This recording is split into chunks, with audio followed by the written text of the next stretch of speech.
লম্বা হিয়া বড় একটা লাইনে আমি দাঁড়িয়ে আছি। ভাবছেন কি জন্য? আসলে চাকরির ইন্টারভিউ দিতে আসছি। অনেকক্ষণ পর আমার সিরিয়াল আসলো। বিসমিল্লাহ বলে ভিতরে গেলাম। Hi sir. High madam. Hello. এখানে এসে বসো। স্যার প্রশ্ন করলো, কয়টা প্রেম করেছেন? স্যার বেশি না, মাত্র 12টা। ছ্যাঁকা কয়বার খেয়েছেন? মাত্র 13 বার। ডেটিং এ কয়জনের সাথে গেছেন?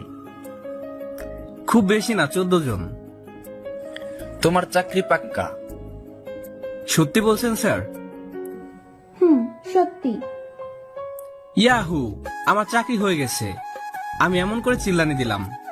হঠাৎ আম্মু এসে বলল, কি রে, আজকে স্বপ্নের মধ্যে হয়তো চাকরি খুঁজতে গেছিলি? আজকেও ইন্টারভিউ দিলি নাকি? হ্যাঁ আম্মু, ইন্টারভিউ না সেই রকম।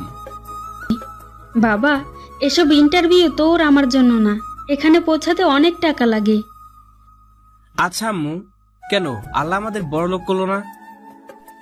বাবারে, গরিব বলে আজ একটু শান্তিতে ঘুমাতে পারছিস। যে দেখ, যার যত টাকা তার তত চিন্তা। আম্মু, তোমার শরীর ঠিক আছে তো? চোখ মুখ কেমন যেন হয়ে গেছে। হ্যাঁ রে বাবা, আমি ঠিক আছি, তুই চিন্তা করিস না। এবার উঠে পড় আর ব্রাশ করে নে। উঠতাছি। তারপর আম্মু চলে গেল আর আমিও উঠে পড়লাম। ব্রাশটা হাতে নিয়ে বাইরে চলে এলাম। ব্রাশ করতে করতে চলেন পরিচিত হয়নি। আমি হলাম আরিয়ান, বাবা মায়ের একমাত্র ছেলে।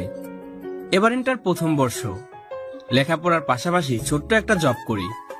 আমার মা বাসায় কাজ করে আর বাবা, আমার যখন 15 বছর বয়স তখন আমার বাবা দুনিয়ার মায়া ত্যাগ করে চলে গেছেন। আর তখন থেকে সংসারের হাল আমি ধরেছি। আমাদের কোনো স্থানীয় বাসা নেই, থাকি বস্তিতে। বাকিটা গল্পের মধ্যে জানবেন। মুখ ধুয়ে ভিতরে গেলাম। এখানে বস, আমি খেতে দিচ্ছি। আজ কলেজে যাবি?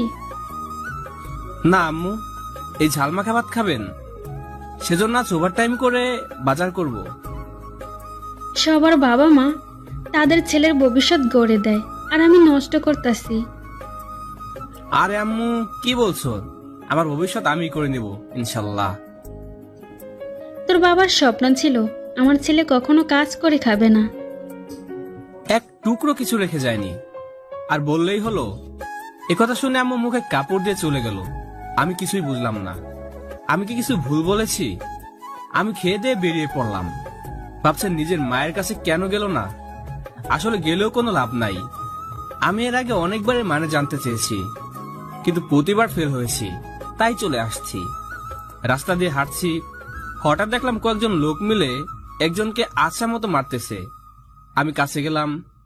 এ কি, এরা তো রনি। রনি আমার খুব ভালো বন্ধু, কিন্তু ও পুলিশে চাকরি করে। আমি গিয়ে মারামারি করে রনিকে বাঁচালাম। ধন্যবাদ বন্ধু। তবে ওরা মারতে চায় কেন? আসলে ওদের দলের লিডার মানে সালমানকে আমি অ্যারেস্ট করেছি, সেজন্য ওরা আমায় মেরে ফেলতে চায়। ওহ, এজন্য পুলিশের চাকরি খুব খারাপ। চল থানায়, সেখানে বসে কথা হবে। আরে আমার কাজ আছে। আরে চল না বেটা। কিন্তু কোনো কিন্তু না, চল থানায় বসে গল্প করব, তারপর তোর বাসায় যাব। ওকে।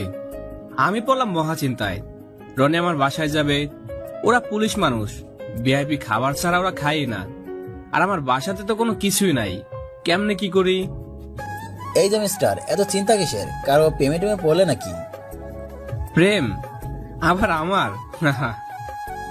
কেন রে, তুই কি মানুষ না, নাকি তোর মন প্রাণ নেই? সব আছে, কিন্তু আজকের দিনে প্রেম করতে যেটা লাগে সেটা হলো টাকা। এই জিনিসটা আমার নাই। একদম ঠিক বলেছিস, টাকা ছাড়া আজকের দিন প্রেম নাই। তারপর রনির সাথে থানায় গেলাম। আচ্ছা দোস্ত, তুই আর্মিতে তো যেতে পারবি, তোর বডি স্বাস্থ্য ডপ একদম পারফেক্ট। ইচ্ছে তো আছে, কিন্তু অনেক টাকার দরকার হয় যে। আমি আছি কি করতে, তার জন্য আমি কিছু একটা করব। এরকম আরো কিছুক্ষণ আড্ডা দিলাম। তারপর আমার বাসার উদ্দেশ্যে রওনা হলাম।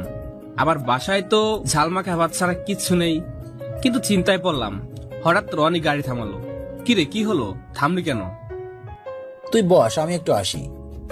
তারপর রনি বাজারের ভিতর থেকে ব্যাগে করে কিছু একটা আনলো। কিরে এগুলা? তুই দেখে নে। হিয়া বড় মাছ, তরকারি। আরে তুই এসব কেন করলি? দেখ বন্ধু, শুধু ডাকার জন্য হয় না, মনের ব্যথা বোঝার জন্য হয়ে থাকে। আমরা গরিব হতে পারি, কিন্তু আমি তোকে সাহায্য করছি না, বরং উপহার দিচ্ছি। আমি নিতে চাইলাম না, কিন্তু রনি জোর করলো। তারপর রনিকে বাসায় নিয়ে গেলাম।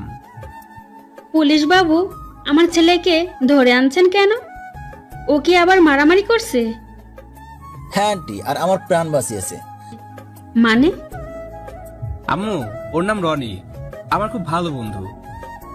এসো বাবা, বসো। না আন্টি, এগুলো ভিতরে নিয়ে চলেন। আরিয়ান, এসব কি? আরে আম্মু, ও জোর করে এগুলো আনলো, আর ওনাকে আমাদের এখানে তোমার হাতের রান্না খাবে।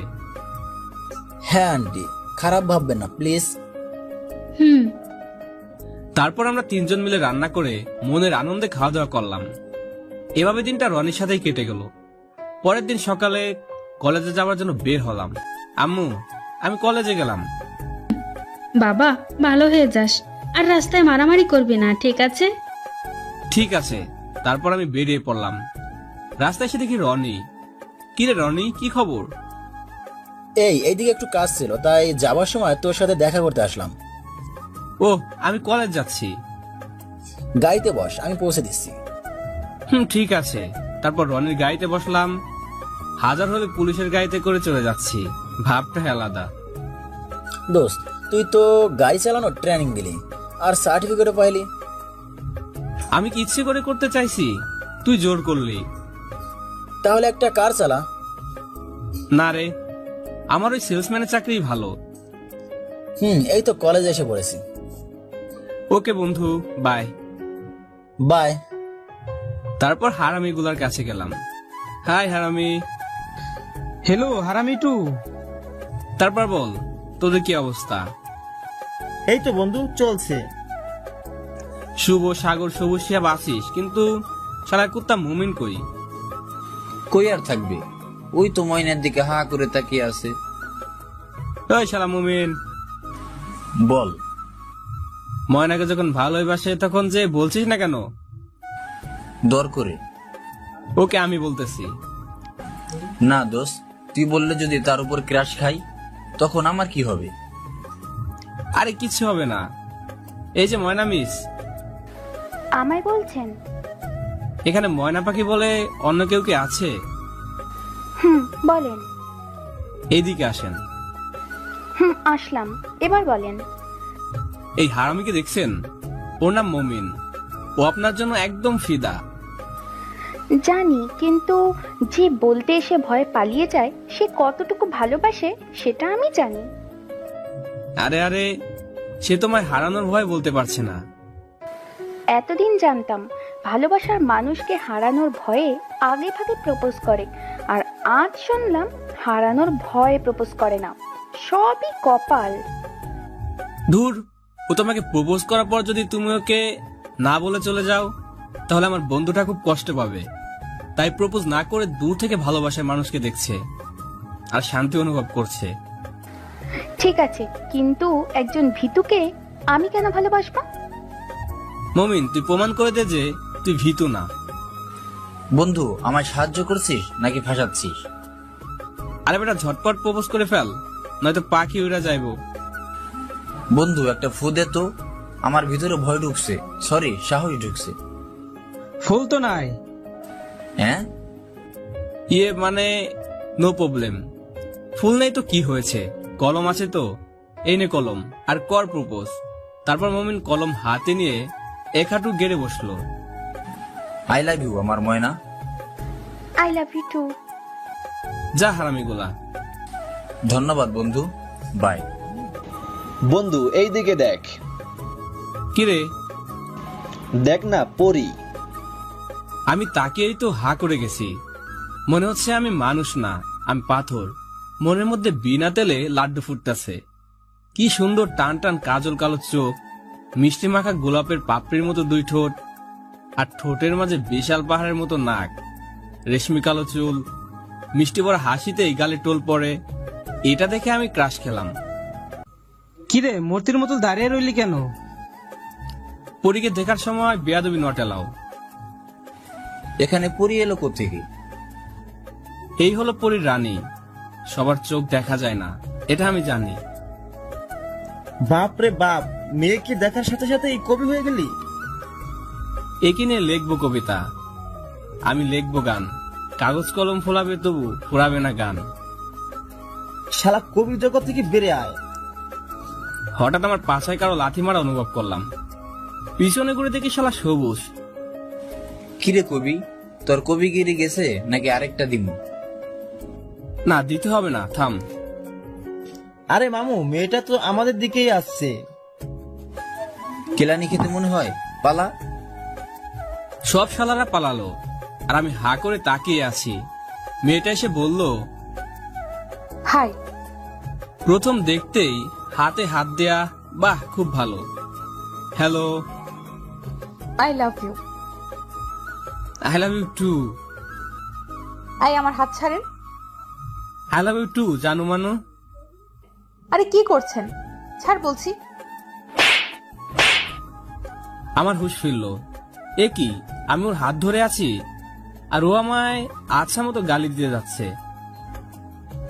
যত সব ছোট লোকের বাচ্চা, ছি, আমার হাতটাই দুর্গন্ধ হয়ে গেল।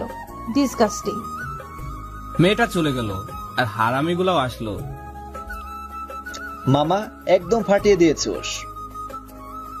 কিরে, কি হয়েছিল বলতো? ওই মেয়েটা তোর কাছ দিয়ে যাচ্ছিল, হঠাৎ তুই ওর হাত জড়িয়ে I love you too too too বলতে লাগলি। ধুর, কেলেঙ্কারি হয়ে গেল। এবার কি করবি? এবার দেখ আমার কেরামতি। কি করবি? দেখতে থাক। ক্লাসের ঘন্টা বাজতেছে, চল ক্লাসে। তারপর ক্লাসে চলে গেলাম। কোন স্যারের ক্লাসে? রফিক স্যারের। বাপ রে বাপ, কাম সারছে। রফিক স্যারকে দেখে কলেজে সবাই ভয় করে। দোষ সাধু হয়ে যা। তারপর স্যার আসলো। স্যার আসা মাত্র ওই মেয়েটা দাঁড়িয়ে গেল যার হাত ধরে আমি টানছিলাম। বলো মিতু।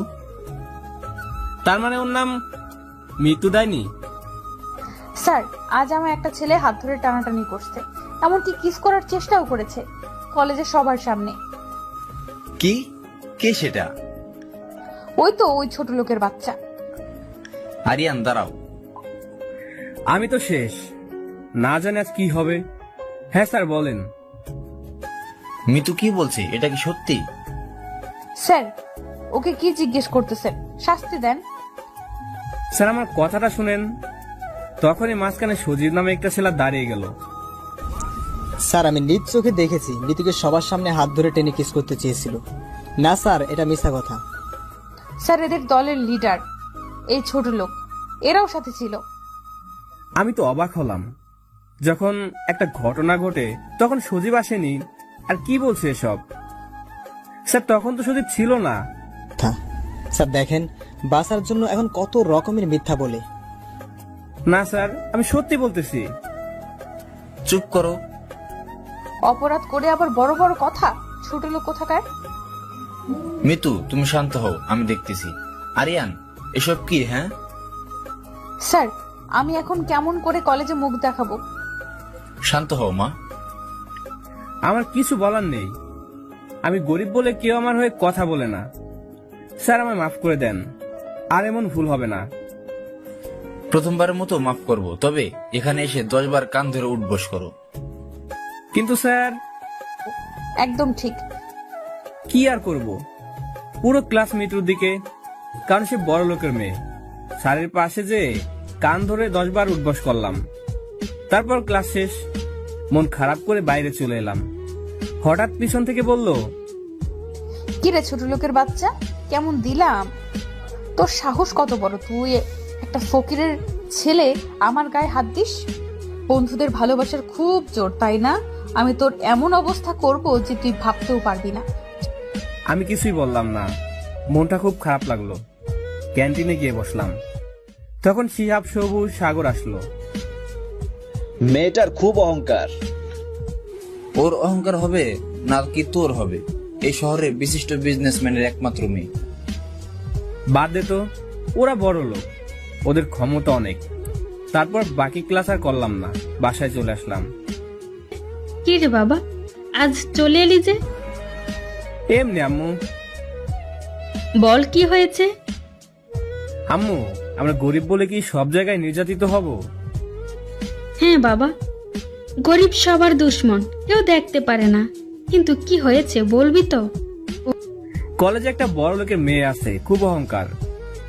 ও, এটা সবারই থাকে। তুই ওদিকে মন দিস না, যে তোর সব থেকে বড় শত্রু হবে, সময় ঠিক সেই তোর সব থেকে কাছের মানুষ হবে। মন দিয়ে তুই পড়াশোনা কর, তাহলে একদিন তুইও বড়লোক হতে পারবি আর ওদের পাল্টা জবাব দিতে পারবি। হ্যাঁ আম্মু, আমি পড়াশোনা করব মন দিয়ে।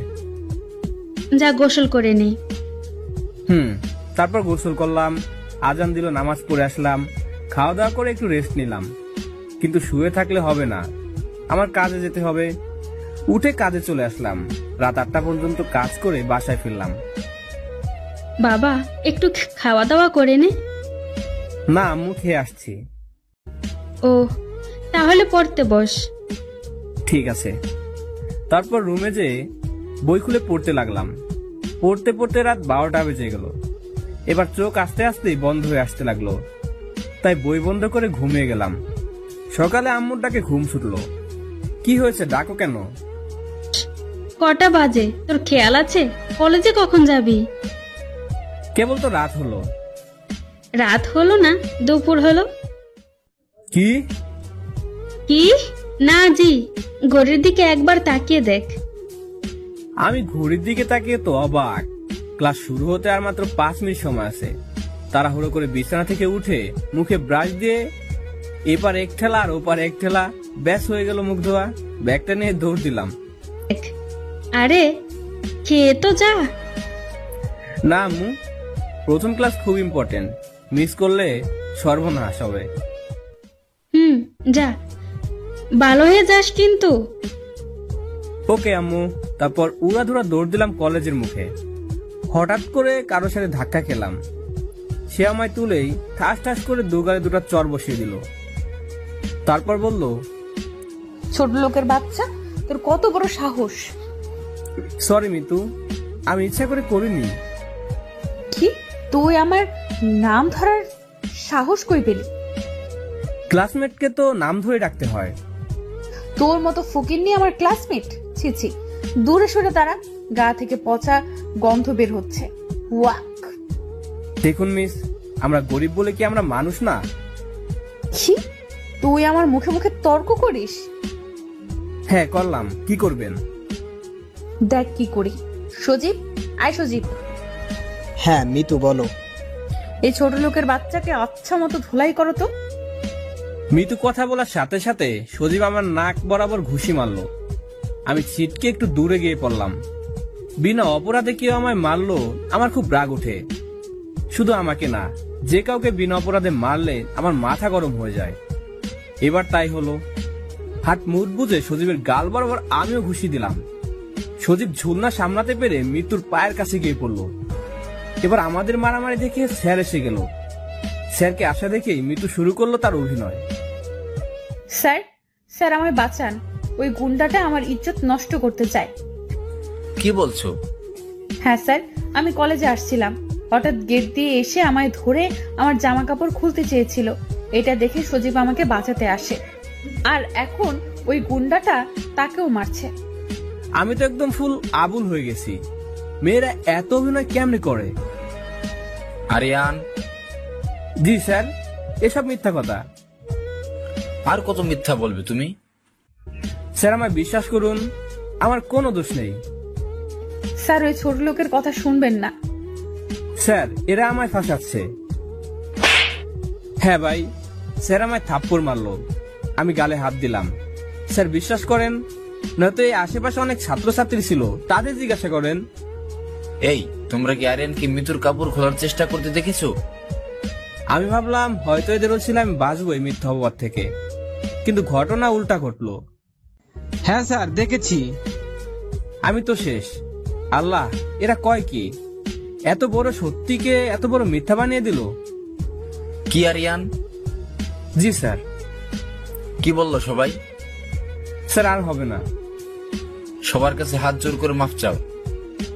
আমি হাত জোর করে বললাম, সরি বন্ধুরা, আমায় মাফ করবেন। চোখের পানি মুছে ওখান থেকে চলে আসলাম। সব দুঃখের সুখ পাওয়ার জন্য জায়গা নাকি বন্ধুর কাছে। সেজন্য আমার দুঃখ নিবারণ করার জন্য বন্ধুদের কাছে গেলাম। আমি ওদের পাশে বসতে যাব, তখনই চল সবুজ। চল। এই তোরা কই যাস? শোন, কারো কোনো পাত্তা নেই। সবুজ শোন না। সরি ভাই, আমরা খারাপ তো খারাপই থাকি, আর আপনার মতো এত ভালো ছেলের দরকার নেই। আরে কি হয়েছে তোদের? শোন, পায়ে ধরে প্লিজ, আমাদের ডিস্টার্ব করবেন না। আমি বুঝলাম না এদের আবার কি হলো। শালা বন্ধুরাও বিপদে পাশে থাকে না। আমি মন খারাপ করে বটের গাছের গোড়ায় বসলাম। তখন কিরে, কেমন লাগছে? তুই হ্যাঁ, তোর সব থেকে বড় শত্রু। এখানে কি চাস? কিচ্ছু না, কিন্তু কিছু শোনাতে আসছি। আমার মুড ভালো নেই। তোর দুঃখের সময় তোর বন্ধুরাও তোর পাশে নেই। আহা। আমার বন্ধুরা সবসময় আমার পাশে থাকবে। না, আর কখনো থাকবে না। তুই কেমনে বলতে পারছিস? কারণ আমি নিজেই তোর বন্ধুদের মধ্যে ঝাল ছিটিয়েছি। আহা। কি? জি, মিস্টার ফকিরের ছেলে। কেন করলি এসব? তুই আমার ডার্লিং এর গায়ে হাত দিছোস। ডার্লিং? ও, ওই অহংকারী মৃত্যু। ইয়েস, সেই দিন ক্লাসে তোকে কেস খাওয়ালাম। আমি ভাবছিলাম হয়তো তুই ভালো হয়ে যাবি, কিন্তু না, তুই আরো খারাপ হচ্ছিস। আমি কি করলাম? এখন থেকে আমি কি করব সেটা দেখ। আমার বন্ধুদের কি করেছিস? বেশি কিছু না, শুধু আমার নতুন সিম থেকে তোর সব বন্ধুদের মেসেজ দিয়েছি আর বলেছি যে আমি আরিয়ান, আর এটা আমাদের গোপনীয় নাম্বার। তারপর ব্যাস ইচ্ছা মতো বকলাম, অনেক খারাপ কথাও বললাম। তোর বন্ধুদের কাছ থেকে তোর প্রতি বিশ্বাস তুলে নিলাম। তোকে আমি ছাড়বো না। এখন তোকে ইউজ করে আমি মৃত্যুর বিএফ হব, আর তারপর শহরে টপ বিজনেসম্যান। সত্যি কতদিন বালি চাপা দিবি? একদিন না একদিন ঠিক বেরিয়ে আসবে। ততদিন আমি মৃত্যুর সমস্ত সম্পত্তির মালিক হব। আমি সব মৃত্যুকে বলবো। যা যা, এক্ষুনি বল, আমি তো এটাই চাই। Okay dear, by. সজীব চলে গেল। আমি ভাবছি এখন আমি কি কিছু করতে পারবো না, কারণ আমার কাছে কোনো প্রমাণ নেই। আর কেন করব? যে আমায় অপমান করে, অবহেলা করে, ঘৃণা করে, তার জন্য আমি কেন করব এসব ভাবছিলাম। কলেজে সবাই আড্ডা দিতে ব্যস্ত, কেউ প্রেম করে, কেউ আবার মেয়ে পটায়, কিন্তু আমি একা। পুরো কলেজ আমার বিপক্ষে। আমি কি অপরাধ করেছি যে সবাই আমার সাথে এমন করে? গরিব হওয়া কি এতই অপরাধ? কষ্টে বুকটা ফেটে যাচ্ছে। তখনই পাশ থেকে হাই, হ্যালো। আমি হলাম রিয়া। ও, আমি আরিয়ান। কলেজে সবাই আমার বিরুদ্ধে। জানি। আর আপনি কেন এখানে এলেন? ধরে নিতে পারো আমি তোমার পক্ষে। হাহা, হাসালেন। গরিবের পক্ষে কেউ থাকে না। যান, চলে যান। শুনো, কলেজের সবাই তোমার বিপক্ষে কেন বললো জানো? আমি গরিব বলে? হ্যাঁ, রিয়ার বাবা এই কলেজে ওদের সবার খবর দেন। ওহ, আচ্ছা চলো, ক্লাসের সময় হয়ে গেছে। তারপর ক্লাসে চলে গেলাম। ক্লাসে ঢুকে বন্ধুদের পাশে বসতে যাব, তখন দেখলাম আমি যেখানে বসতাম সেখানে সজীবকে বসিয়েছে।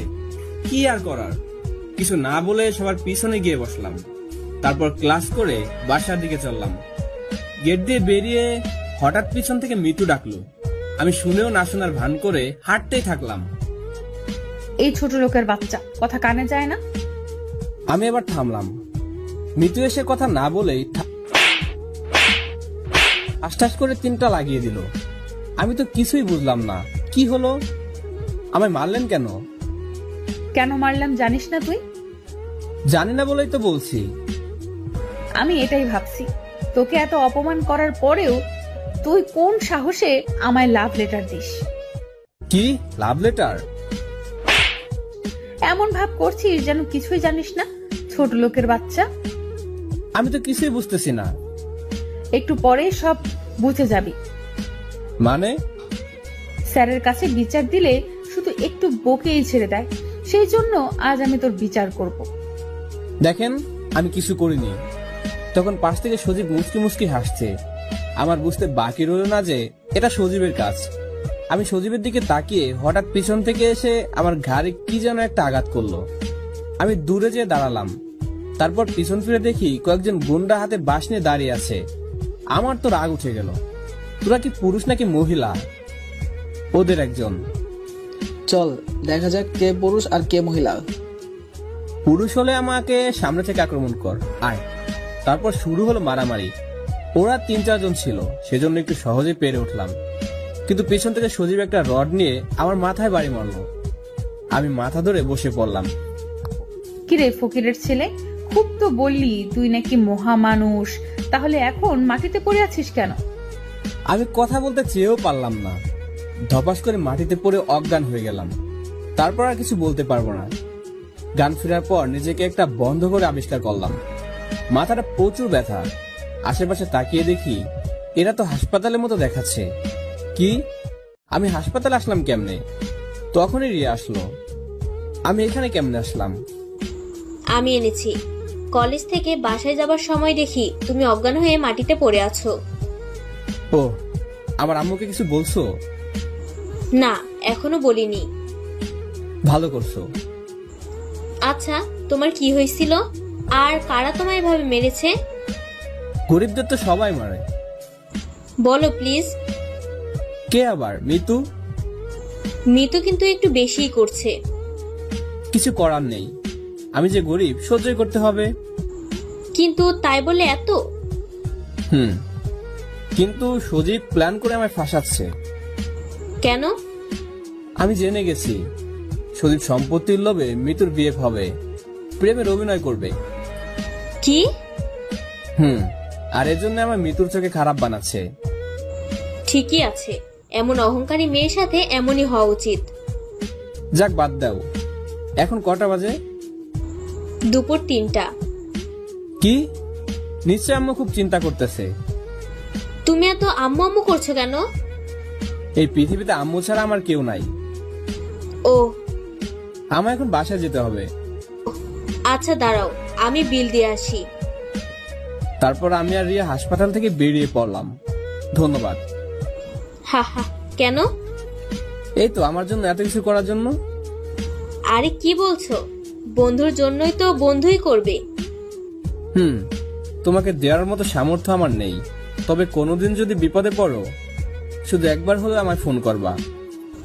বিপদে পাশে থাকা বন্ধুটাই সব থেকে বড় উপহার। আচ্ছা বাই, আমার এদিক দিয়ে যেতে হবে। বাই, কাল কলেজে দেখা হচ্ছে। তারপর বাসায় চলে আসলাম। দরজা খুলে ভিতরে গেলাম, যে দেখি আম্মু বসে আছে। আম্মু, কি করছো? কই ছিলি এতক্ষণ? হ্যাঁ, না, বন্ধুদের বাসায়।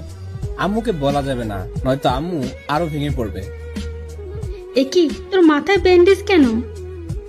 আরে আম্মু, ওটা তেমন কিছু না। বল। বন্ধুদের সাথে ফুটবল খেলছিলাম, হঠাৎ পড়ে যেয়ে একটু কেটে যায়। একটু কাটলে কি কেউ ব্যান্ডেজ লাগায়? আরে আম্মু, বন্ধুদের মন তো বুঝো। আমি বললাম একটুকু কাটাতে কিছু হবে না, তারা শুনলই না, জোর করে ব্যান্ডেজ লাগালো।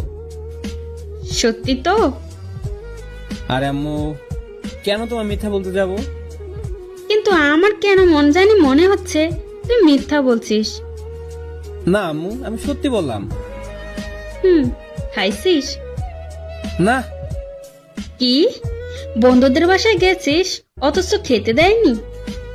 ইয়ে মানে, হ্যাঁ দিয়েছে, কিন্তু তোমার হাতে না খেলে আমার পেট ভরে?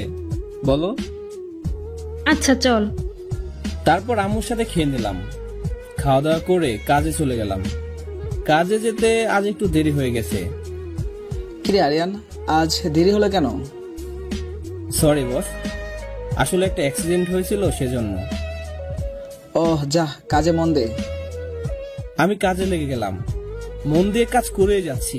হঠাৎ, কিরে ছোট লোকের বাচ্চা, এখানে কি করছিস? ও সেলসম্যান, একটা দোকানের সেলসম্যান। দেখেন, এটা কলেজ না, এটা বাজার। বাজার বলে কি তুই বড়লোক হয়ে গেছিস? ফকির কোথাকার। তোদের মতো ছোট লোকের বাচ্চাদের এটাই ঠিক চাকরি। আমি কথা না বলে চলে যেতে লাগলাম। এই ছোট লোকের বাচ্চা, তোর সাহস কি করে হয় আমি এখানে কথা বলছি আর তুই চলে যাস? দেখেন, এখানে আপনার কথা শুনতে আসিনি, এখানে আমি কাজ করতে আসছি। কি? আমার মুখে মুখে তর্ক? দাঁড়া। এটা কলেজ না যে স্যারকে বলে আমায় বকা শোনাবেন। দেখবি আমি কি করতে পারি, তোকে চাকরি থেকে এক্ষুনি তাড়াতে পারি। রিজিকের মালিক আল্লাহ। তোর পটর পটর কথা হইছে, দাঁড়া। এই ম্যানেজার, ম্যানেজার, এই ছোট লোকের বাচ্চাকে এক্ষুনি চাকরি থেকে তাড়িয়ে দাও। এখানেও কি আপনার বাবার হুকুম চলবে? চুপ কর তুই। বড়লোক হয়েছে বলে কি সবার সাথে সব জায়গায় নির্যাতন করবে? গালে হাত দিয়ে হা হয়ে গেলাম। জানিস আমি কে? সরি ম্যাডাম, আসলে নতুন তো সেজন্য। আমি এই মার্কেটের মালিকের একমাত্র মেয়ে। সরি ম্যাডাম, মাফ করবেন। এই ছোট লোকটাকে এক্ষুনি এখান থেকে বের করো, হয়তো তোমার চাকরি যাবে। Okay madam. এই আরিয়ান, তুমি যাও, আর তোমার কত বেতন হবে সেটা নিয়ে নিও, আর কোনোদিন কাজে আসবে না।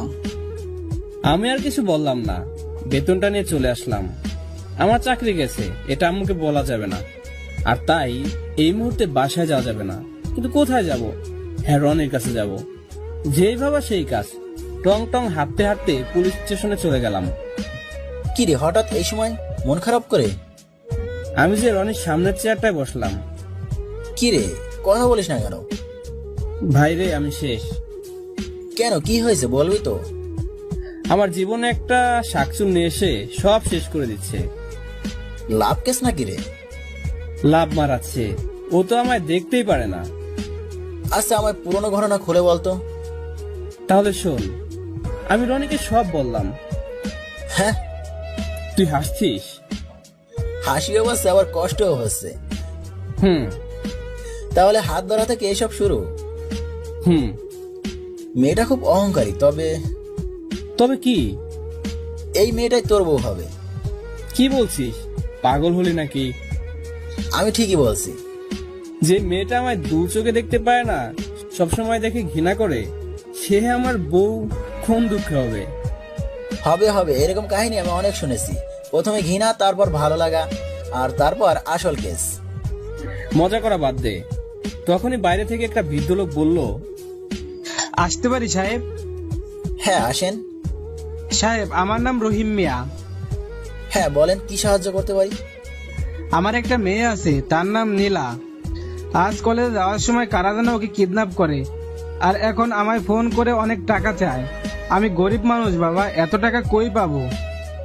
আচ্ছা ঠিক আছে। তখনই রনির ফোন বাজতে লাগলো। হ্যালো। ওপাশ থেকে? Yes sir. ওপাশ থেকে কি বলছে বোঝা যায় না। Okay sir. কি রে, কার ফোন? হাইকমান্ড এখানে আসছে, আর তাকে নিতে আমায় যেতে হবে। কিন্তু এ আঙ্কেলের কেন? সেটাই তো ভাবছি। হ্যাঁ, পাইছি। কি? তুই যা আঙ্কেলের সাথে। আমি? হ্যাঁ, তুই আমার চেয়েও মারামারি বেশি পারিস। কিন্তু প্লিজ না করিস না। ওকে। এক কাজ কর, আমি একটা এখানকার অফিসারের কার্ড তোকে দিচ্ছি, তোর যেটাই সাহায্য লাগবে নিতে পারিস, আর আমার বাইকটাও নিয়ে যা। ওকে। তারপর রনি একজন অফিসারের কার্ড আমায় দিয়ে দিল। আমি আঙ্কেলকে নিয়ে বেরিয়ে পড়লাম। আঙ্কেল যে নম্বরে কল দিছিল সেটা কি আছে? হ্যাঁ আছে বাবা। এখন ওই নম্বর বের করেন। এই তো বাবা। আমি কন্ট্রোল রুমে ফোন দিলাম। হ্যালো, কন্ট্রোল রুম বলছি, আমরা কিভাবে সাহায্য করতে পারি? ম্যাডাম, আমি থানা থেকে অফিসার শফিক বলছি। হ্যাঁ বলুন স্যার। আমি একটা নম্বর বলছি, এই মুহূর্তে কোথায় আছে বলতে পারবেন? হ্যাঁ অবশ্যই। 0131604235। জি স্যার, এই মুহূর্তে সাভারে গণবিশ্ববিদ্যালয়ে অবস্থান করছে। ধন্যবাদ। ওয়েলকাম। তারপর আমি আঙ্কেলকে নিয়ে সেখানে পৌঁছে গেলাম, কিন্তু সেখানে একটা পিঁপড়াও নেই। তবে কি ভুল জায়গা বললো? কিন্তু এটা কি করে হতে পারে? কন্ট্রোল রুম কখনো মিথ্যা বলে না। তারপর এটা নয় তো যে এখানে ছিল কিন্তু এখন নেই। আঙ্কেল, এই জায়গা ভালো করে খুঁজেন, কিছু না কিছু তো অবশ্যই পাবো। তারপর আমি আঙ্কেল জায়গাটা ভালো করে খুঁজতে লাগলাম। খুঁজতে খুঁজতে একটা জিনিস পেলাম, সেটা হলো ক্রেডিট কার্ড, কিন্তু এটা বাংলাদেশি বলে মনে হচ্ছে না। বাবা, এই তো, এটা কি? আরে এটা তো সিম কার্ড। বাবা, আমার মেয়েকে বাঁচাও। ইনশাল্লাহ। তারপর আপনার মেয়ের কিচ্ছু হবে না, চলেন। তারপর আঙ্কেলকে নিয়ে চলে গেলাম সিমের অফিসে। Hello sir. হাই। আচ্ছা, আমার কাছে একটা সিম আছে, আপনার কি বলতে পারেন এটা কার নামে রেজিস্ট্রেশন করা আছে? ইয়েস, তবে ওর নাম্বার লাগবে। ওকে, এই সিম আমি আমার মোবাইলে তুললাম। এই নেন নম্বর 01222222। হ্যাঁ স্যার, একটা বৃদ্ধ লোকের নামে রেজিস্ট্রি করা আছে, তার নাম হলো রফিকুল ইসলাম। না না, একজন বৃদ্ধা বয়স্ক ব্যক্তি কখনো কিডন্যাপ করতে পারে না। এটার সাথে কোনো একটা ঝামেলা আছে, কি করব বুঝতে পারছি না। আচ্ছা, রফিকুল ইসলামের ফটো দেখান তো। ইয়েস। এ কি, এ তো একদম বয়স্ক, প্রায় 70 থেকে 80 বছর বয়স হবে। একজন 80 বছরের বৃদ্ধ লোক কি করে কিডন্যাপ করতে পারে? স্যার, এটাও তো হতে পারে, ওটা অন্য কারো মোবাইল। হ্যাঁ ঠিক, পুলিশকে বোকা বানানোর জন্য একজন বৃদ্ধ লোকের মোবাইল ইউজ করে। আর এটা দিয়ে সবার কি হলো স্যার? যদি এটা দিয়ে আপনাকে ফোন করে তাহলে নিশ্চয়ই তার সঙ্গীকেও ফোন করেছে। 1 মিনিট। আরে বাহ, কি হলো? এ তো জল না চেতে পানি। মানে হলো এই ফোন যার কাছে ছিল সে অনেক কয়টা নম্বর সেভ করছে, আর সবগুলো নাম দিয়ে। তার মানে এরা অনেক কয়েকজন লোক মিলেই কাজটা করছে। হ্যাঁ, হতে পারে। এটা তো ছেলে মেয়ে উভয় হতে পারে। তার মধ্যে নাম আছে দুলাল, কাঞ্চন। কাঞ্চন কি ছেলে নাকি মেয়ে? একটা হিন্দি ফিল্মে নাম শুনেছি, সেখানে ছেলে ছিল, তার মানে এটাও ছেলে। তবে কাঞ্চন নামটা যেন কোথাও দেখছি। কোথায় কোথায় মাথায় চুলকাতে চুলকাতে পায়চারি করতে লাগলাম। হ্যাঁ, ক্রেডিট কার্ড। আমি ক্রেডিট কার্ড বের করে দেখি, হ্যাঁ এখানেও কাঞ্চনের নাম। আচ্ছা ম্যাডাম, এই কাঞ্চনের নম্বরটা একবার চেক করবেন তো। ইয়েস। আঙ্কেল, চিন্তা করবেন না, সব ঠিক হয়ে যাবে।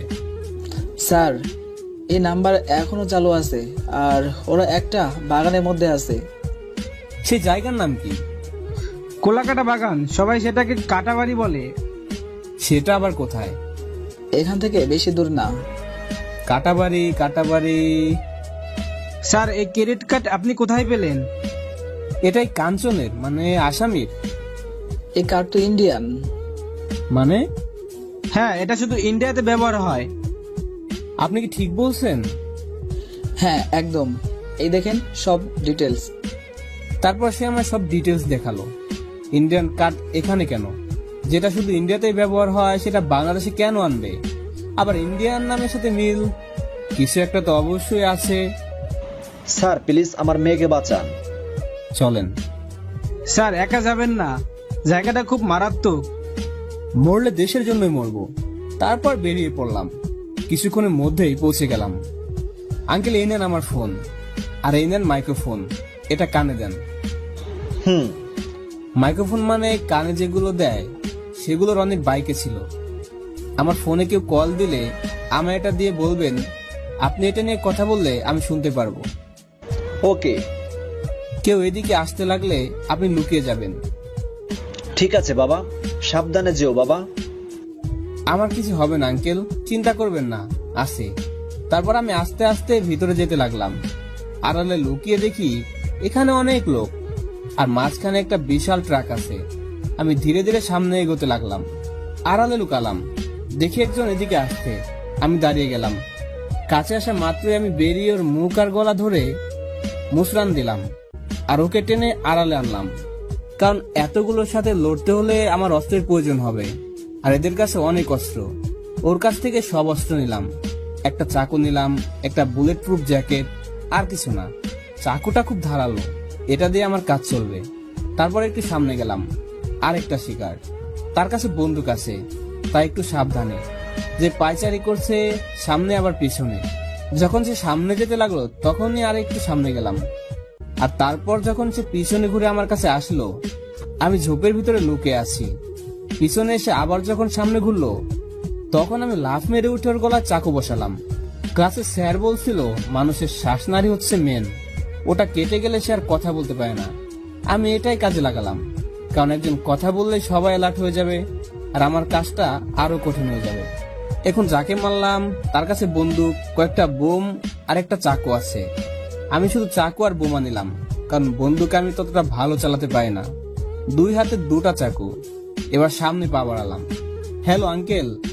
হ্যাঁ বাবা, বলো। আপনি ঠিক আছেন তো? হ্যাঁ বাবা, তুমি আমার মেয়েকে বাঁচাও বাবা।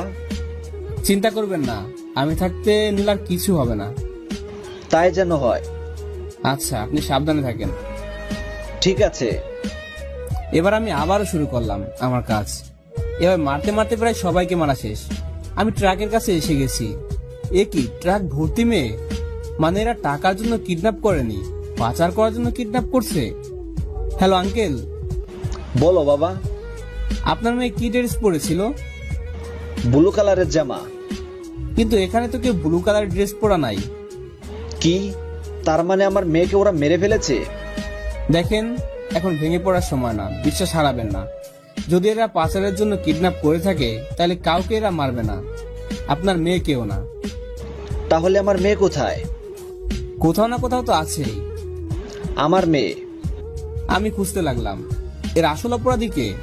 ট্রাকের পিছনে যেহেতু আমি অবাক, এক বিশাল দেহের পালোয়ান দাঁড়িয়ে আছে।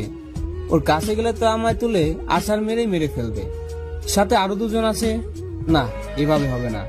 শক্তি দিয়ে এদের সাথে পারা যাবে না, বুদ্ধি কাটাতে হবে। আমি দেখলাম কিছু কাঠ পড়ে আছে, ওটা হাতে নিয়ে গাছের মরা পাতার উপর জোরে বাড়ি দিলাম। সাথে থাকা 2 জন এদিকে ঘুরলো, আমি আবার বাড়ি দিলাম। এবার এদিকে আসতে লাগলো। আমি সেখানে 2-3টা বোমা পাতা দিয়ে ঢেকে রেখে সরে চলে আসলাম। ওরা ওখানে আসা মাত্রই ফটাস করে বোমা ফেটে গেল। এখন শুধু শালা হাতি বাকি আছে, কিন্তু এর সাথে তো পেরে ওঠা খুব কঠিন। তবুও সামনে গেলাম। লোকটা বলল,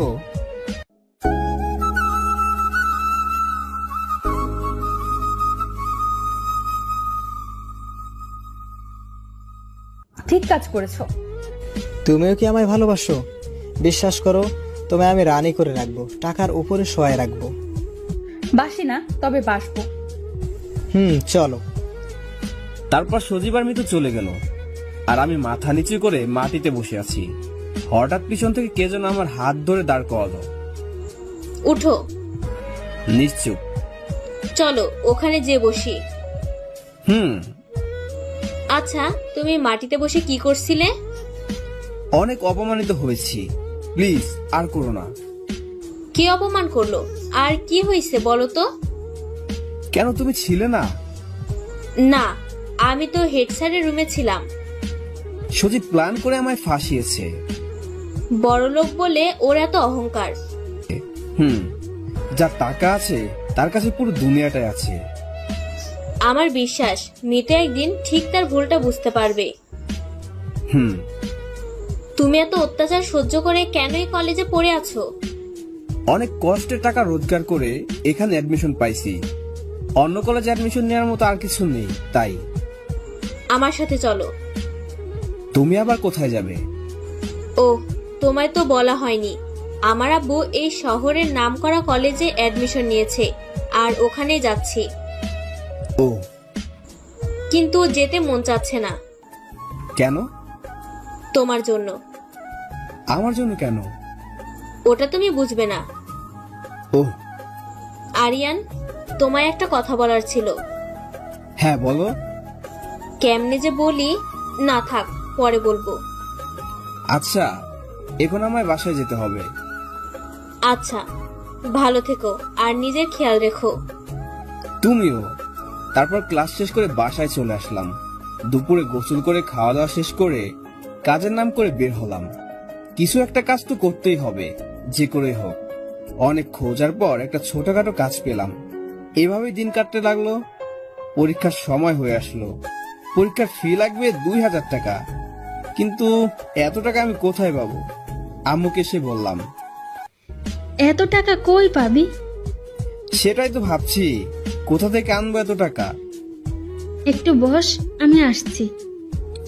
যে করে হোক টাকা আমার জোগাড় করতেই হবে, কিন্তু কি করে? এই নে বাবা। কি আম্মু এগুলো? এতে আমার কিছু গহনা আছে, এটা বাজারে বিক্রি করলে তোর পরীক্ষার ফি বেরিয়ে আসবে। কি বলছো আম্মু? এটা আমি করতে পারবো না। কেন পারবি না? এটাকে আমি কিছুতে বিক্রি করতে পারবো না। আরে পাগল, তোর আব্বু তো এখন নেই, আর তাছাড়া তুই যখন আর্মি হবি অনেক টাকা জমাবি, তখন আবার আমায় কিনে দিস। কিন্তু আম্মু। আর কোনো কিন্তু না। আর তখন যদি আমি না থাকি তাহলে তোর বউকে দিবি, তোর বউয়ের জন্যই এটা রাখা। আমার লক্ষ্যে আম্মু। এবার এটা বাজারে বিক্রি করে টাকা নিয়ে কলেজে যা। আচ্ছা আম্মু, আসি।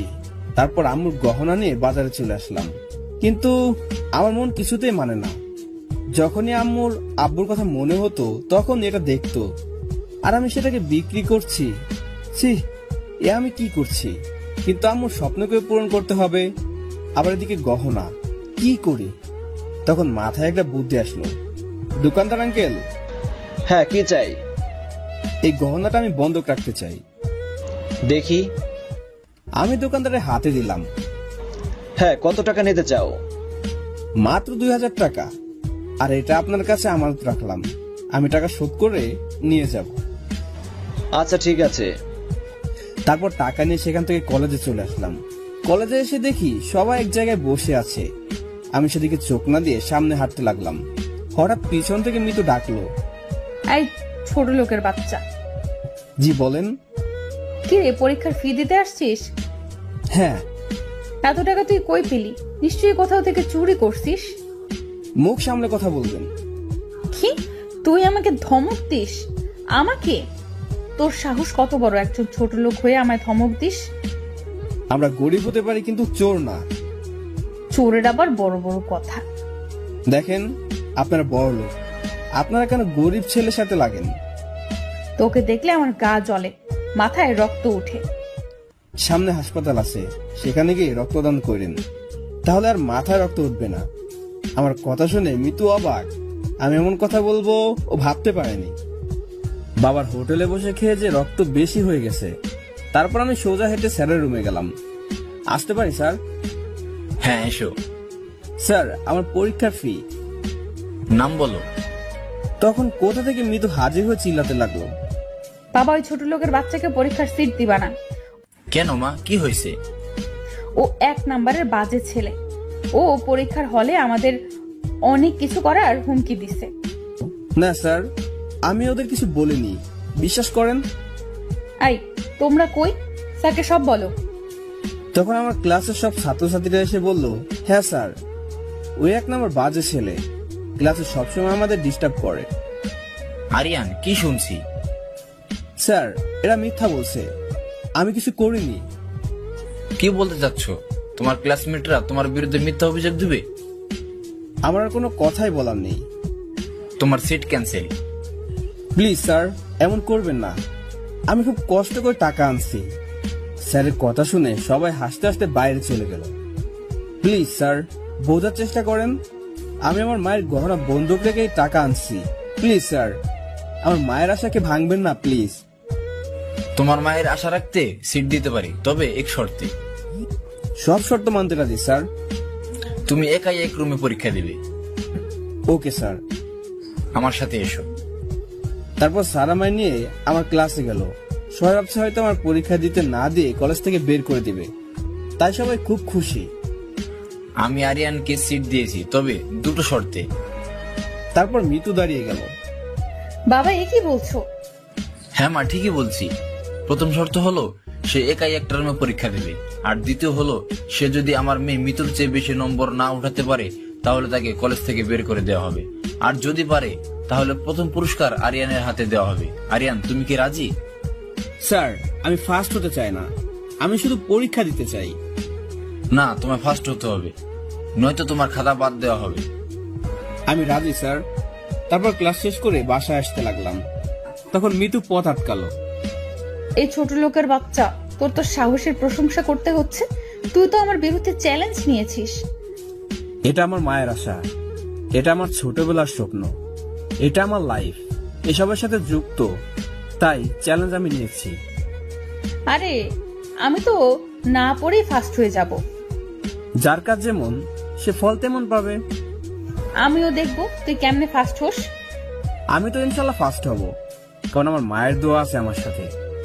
দেখাই যাক। তারপর বাসায় চলে আসলাম। আম্মু বল। আম্মু আজ কলেজে। আমি জানি তুই পারবি। ওই অহংকারী মেয়ের অহংকার মাটির সাথে মিশিয়ে দিবি। হ্যাঁ আম্মু দোয়া করো। আমার দোয়া তোর সাথে সব সময় থাকবে। চলো খেতে দাও তো। যা হাত মুখ ধুয়ে গোসল করে আয়। ওকে। তারপর গোসল করে খেতে বসলাম। খাওয়া দাওয়া করে কাজে চলে গেলাম। কাজ শেষে সোজা বাসায় এলাম, কারণ সামনে পরীক্ষা, মন দিয়ে পড়তে হবে। বাসায় এসে হাত মুখ ধুয়ে পড়তে বসলাম। এভাবে দেখতে দেখতে বেশ কয়েকদিন কেটে গেল। পরীক্ষার সময় কাছে আসলো। কাল থেকে পরীক্ষা, আর আজ আমি পড়তেছি। বাবা আরিয়ান। বলো আম্মু। একটু খেয়ে যা।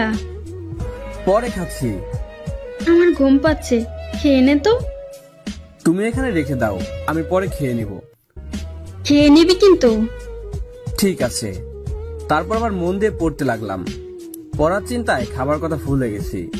পড়তে পড়তে রাত 2টা বেজে গেল। তখনই হঠাৎ করে বিদ্যুৎ চলে গেল। মোবাইলেও বেশি চার্জ নাই, সেজন্য মোমবাতি খুঁজতে লাগলাম, কিন্তু একটাও পেলাম না। কালকে আমার পরীক্ষা, এখনো অনেক কিছু পড়তে বাকি আছে। এ সময় বাইরে গেলে হয়তো দোকান খোলা থাকবে।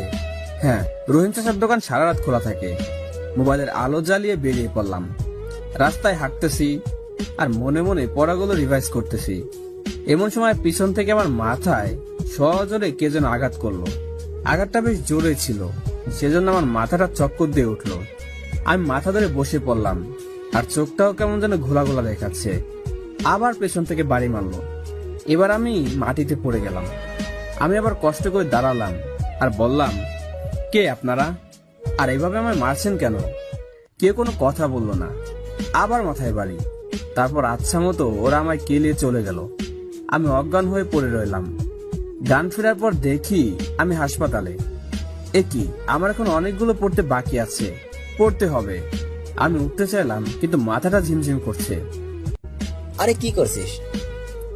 দোস্ত তুই এখানে, আর আমার এখানে কে আনলো? আমি অফিস থেকে বাসায় যাচ্ছিলাম, তখন দেখি রাস্তার পাশে কে যেন পড়ে আছে। আমি ভালো করে দেখলাম তো দেখলাম তুই। ও, তার মানে তুই আনছিস? কিন্তু তোকে মারলোটা কে? জানি না, তবে আমি যখন প্রায় অজ্ঞান হওয়া অবস্থা, তখন তারা ফোনে ম্যাডামের সাথে কথা বলছিল। তার মানে মেয়ে, তোর মেয়ে শত্রু? আরে ওটা অন্য কোনো কেস না, এটা কলেজের কেস। মানে হলো আমার মেয়ে শত্রু বলতে একটাই, আর সেটা হলো মিতু। কিন্তু ও তোকে কেন মারতে চাইবে?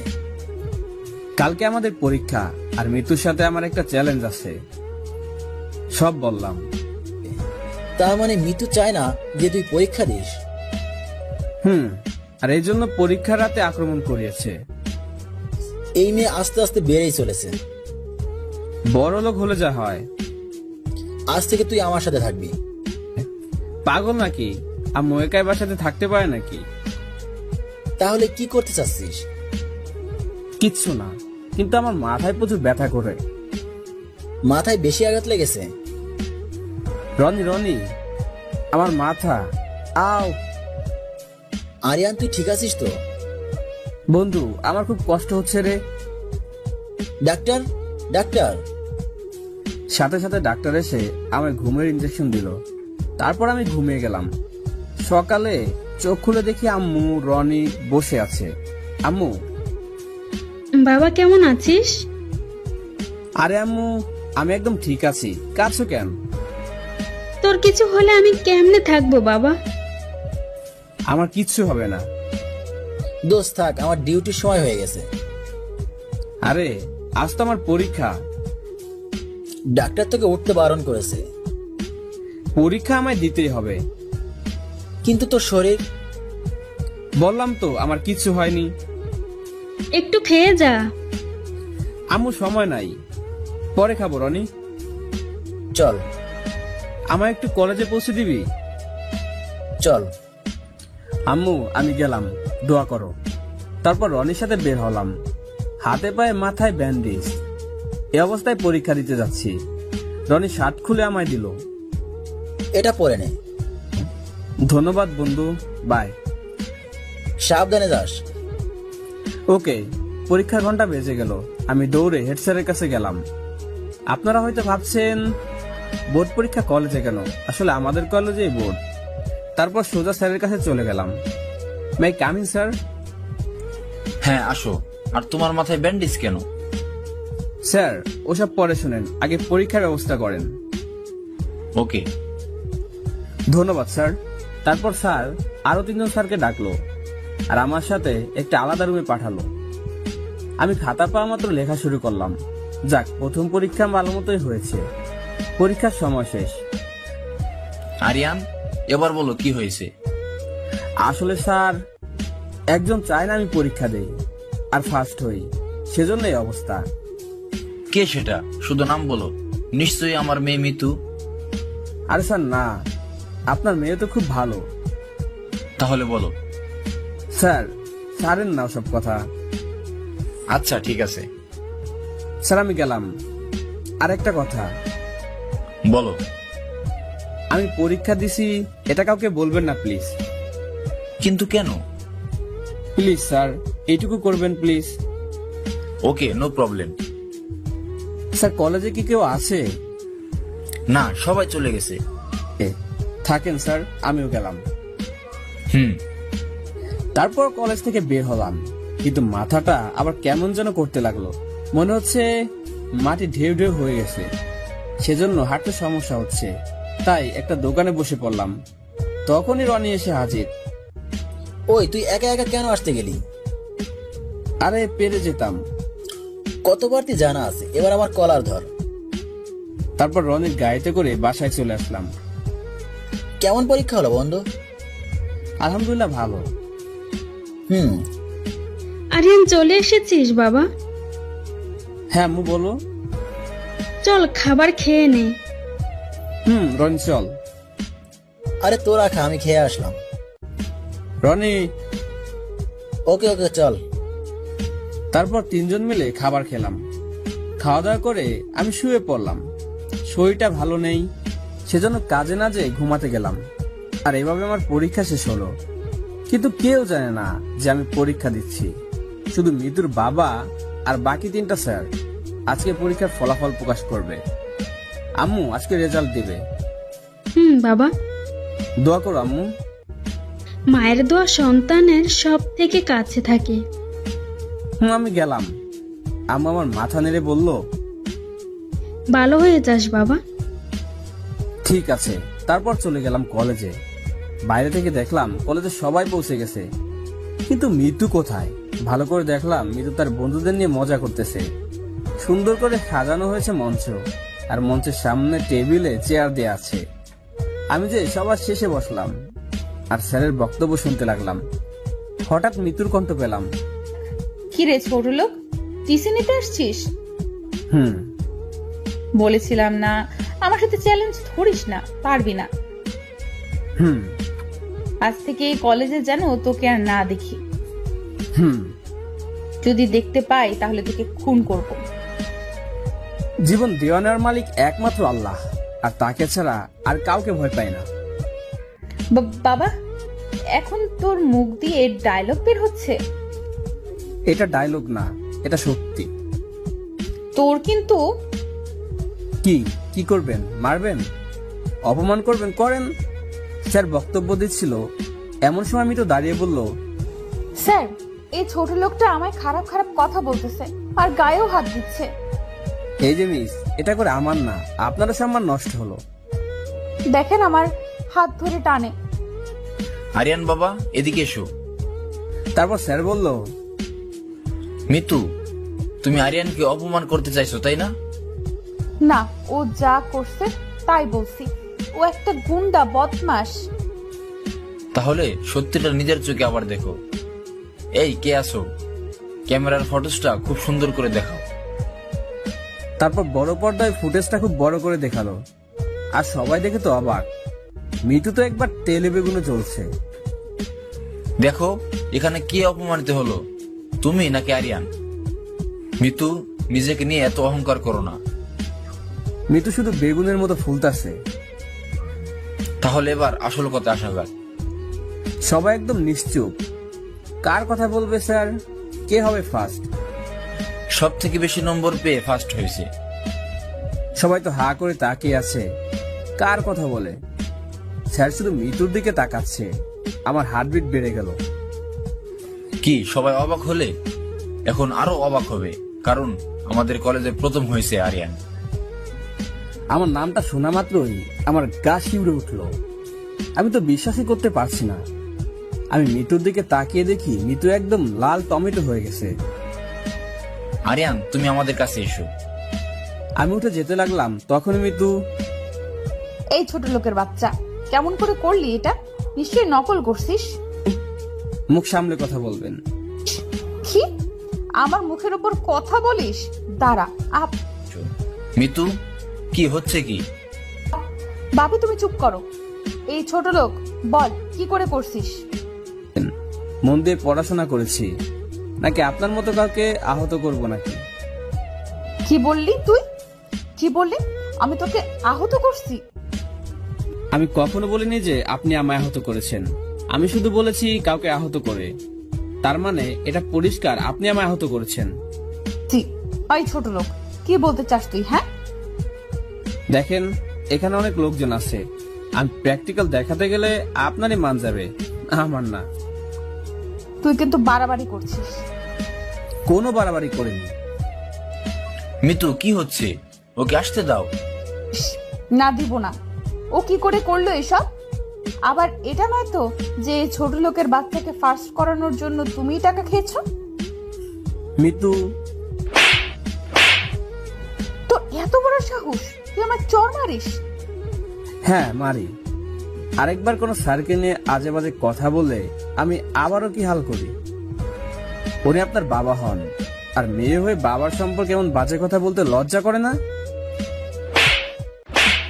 তোর সাহস কি করে হয় আমাদের ফ্যামিলির মধ্যে নাক গলানোর? Oh sorry.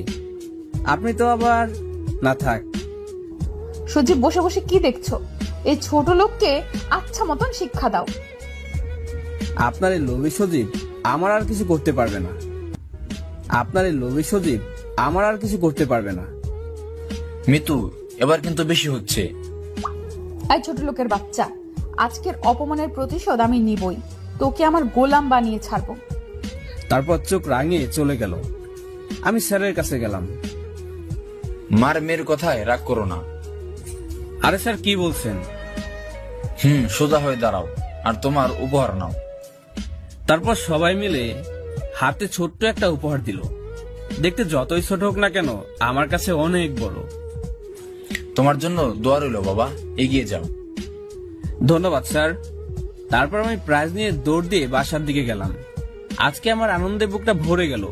আজ আমি আমার মায়ের স্বপ্নের একাংশ পূরণ করতে পারলাম।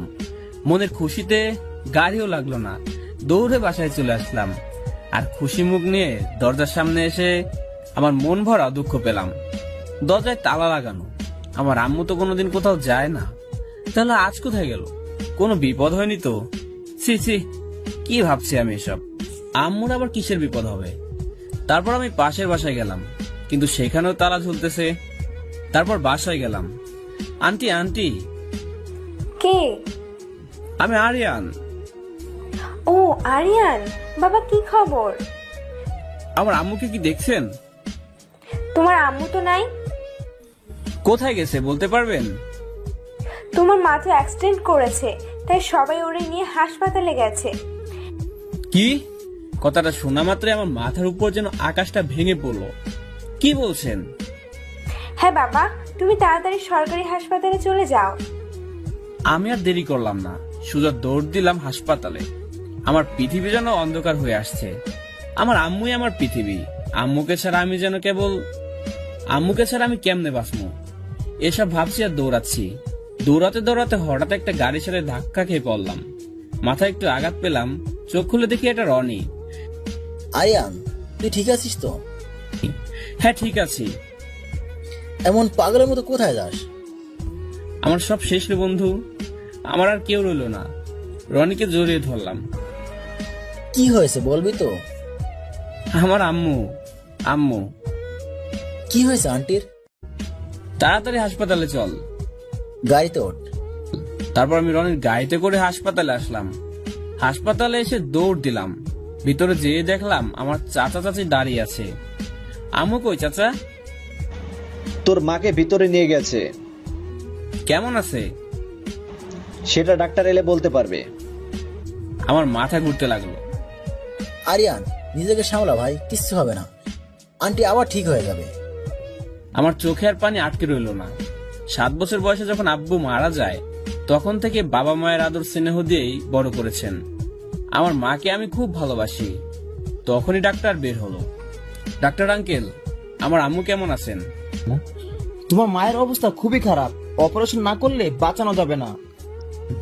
না প্লিজ ডাক্তার, যে করে হোক আমার আম্মুকে বাঁচান। অপারেশনের জন্য 3 লক্ষ টাকা লাগবে। 3 লক্ষ টাকা? হ্যাঁ, হাতে বেশি সময় নেই, আর মাত্র 2 ঘন্টা বাকি।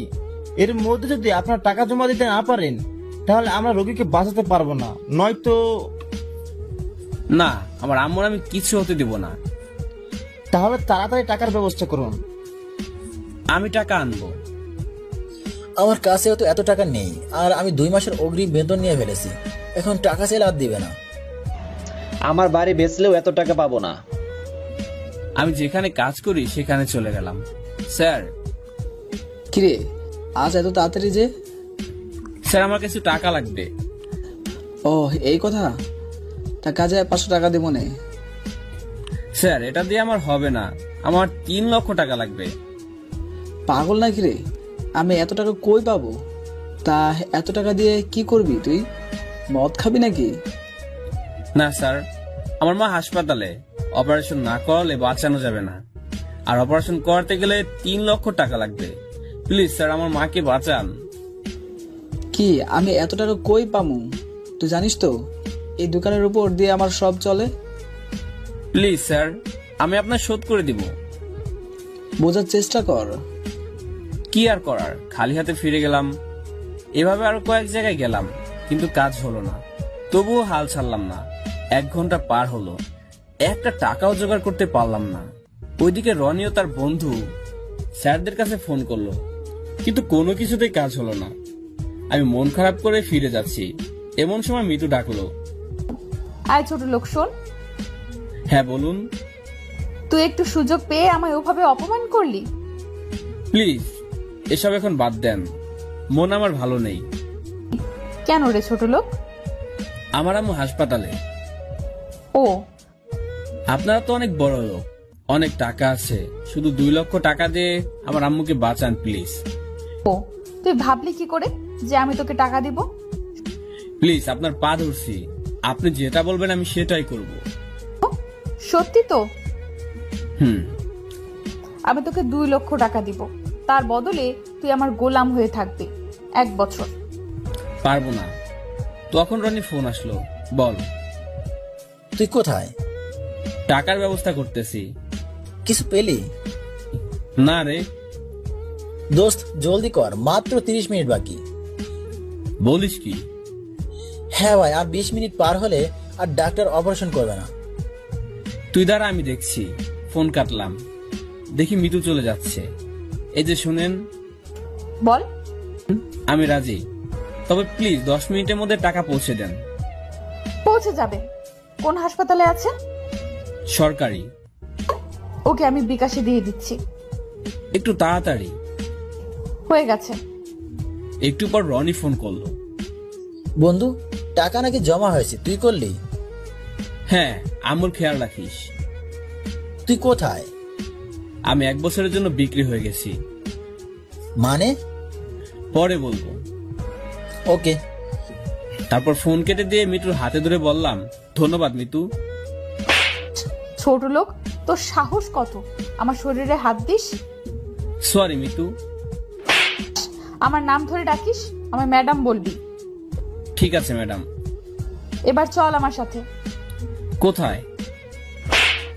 ম্যাডামকে জিজ্ঞেস করার সাহস কি করে হয়? Sorry madam. চল গাড়ি ড্রাইভ করে আমায় শপিং মলে নিয়ে চল। Okay madam. তারপর গাড়ি চালিয়ে মিতুকে শপিং মলে নিয়ে আসলাম। মিতু নেমে যেতে লাগলো আর আমি বসেই রইলাম। কি রে ছোট লোক, দামি গাড়িতে চড়ে কি নামতে মন চায় না? Okay madam. তারপর আমি মিতুর পেছন পেছনে ভিতরে গেলাম। বিশাল মল। মিতু একটা শার্টের দোকানে নিয়ে গেল আর একটা শার্ট নিল। আই এদিকে আয়। জি বলেন ম্যাডাম। কাল থেকে এটা পরে তুই আসবি। আমি শার্টটা বের করে দেখি ড্রাইভারের ড্রেস। তারপর সেখান থেকে মিতুকে নিয়ে তার বাসায় গেলাম। ম্যাডাম আপনার বাসা আমি চিনি না। সোজা চল। ওকে। তারপর চলে এলাম। বাড়িটা বেশ বড়, অনেক সুন্দর। আমি গাড়ি থেকে নেমে মিতুকে নামিয়ে দিলাম। এখানে দাঁড়িয়ে থাকবি, কোথাও যাবি না। Okay madam. তারপর মিতু ভিতরে চলে গেল আর আমি বাইরে দাঁড়িয়ে রইলাম। হঠাৎ আম্মুর কথা মনে হলো, তাই আমি রনির কাছে ফোন দিলাম। দোস্ত তুই কোথায়? তোকে বললাম না আমি 1 বছরের জন্য বিক্রি হয়ে গেছি। আন্টির জ্ঞান ফিরেছে। কেমন আছে আম্মু? ভালো, কিন্তু তোকে দেখতে চাচ্ছে। আমি যাব, কিন্তু দেরি হবে। তাড়াতাড়ি চলে আসিস। ওকে। তখনই মিতু এসে, এখানে কি তোকে ফোনে আলাপ করার জন্য ডাকা হয়েছে? Sorry madam. ছোট লোকের বাচ্চা, চল। কোথায় যাবেন ম্যাডাম? যেখানে আমার মন চায়। আজব ক্যারেক্টার। আমি তো নিয়ে যাব, তাহলে আমায় তো বলতে হবে। কি মায়াগো পাল্লায় পড়ছি যে সারাদিন মিতুকে নিয়ে ঘুরে বাসায় ফিরলাম। আম্মু তো হাসপাতালে আছে, সেজন্য হাসপাতালে গেলাম। আম্মু কেমন আছো? আলহামদুলিল্লাহ ভালো বাবা, তুই কেমন আছিস? আমিও আলহামদুলিল্লাহ ভালো। কোথায় গেছিলি? কাজে গিয়েছিলাম। আমার থেকে তোর কাজ বেশি ইম্পর্টেন্ট? আরে আম্মু কি বলছো এসব? তুই আমার ছেলে হয়েও আমি অসুস্থ হওয়ার একটু সময় আমার কাছে বললি না। আর রনি আমার ছেলে না হয়েও সব সময় আমার পাশে আছে। আরে আম্মু আসলে হয়েছে, থাম, যা তুই কাজ কর গিয়ে। আন্টি ও আজ না গেলে আপনার অপারেশন হতো না। আরিয়ান একটু বাইরে আয় তো। বাইরে আসলাম। বলো। সত্যি করে বল, এত টাকা কই পেলি? কি হলো বল, কোনো অন্যায় করছিস নাকি? রনি, তোর কি আমার উপর একটুও বিশ্বাস নেই? আছে রে, অনেক আছে। তাহলে এমন কথা কেন বলছিস? তো বল। আচ্ছা ঠিক আছে, সব বললাম। কি বলছিস? হ্যাঁ, এছাড়া আমার আর কোনো পথ ছিল না। রনি আমার জড়িয়ে ধরলো।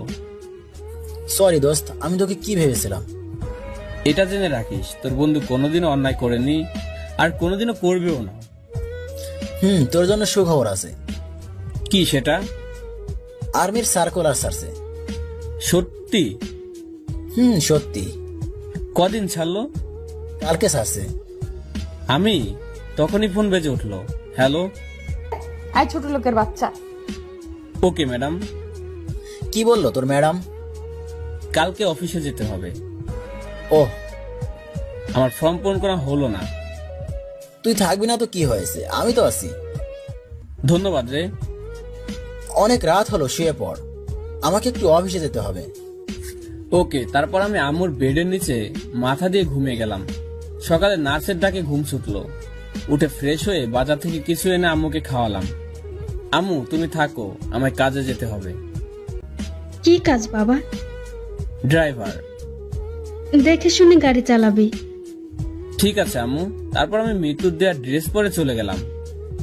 আয় ছোট লোকের বাচ্চা, এত দেরি হয় কেন? সরি ম্যাডাম, আর হবে না। চল। আমি মিতুর পিছনে পিছনে যেতে লাগলাম। মিতুর বাসার সামনের দরজায় গিয়ে, তোকে ভেতরে কে আসতে বলেছে? Sorry madam. ড্রাইভারের মতো থাকবি। Okay madam.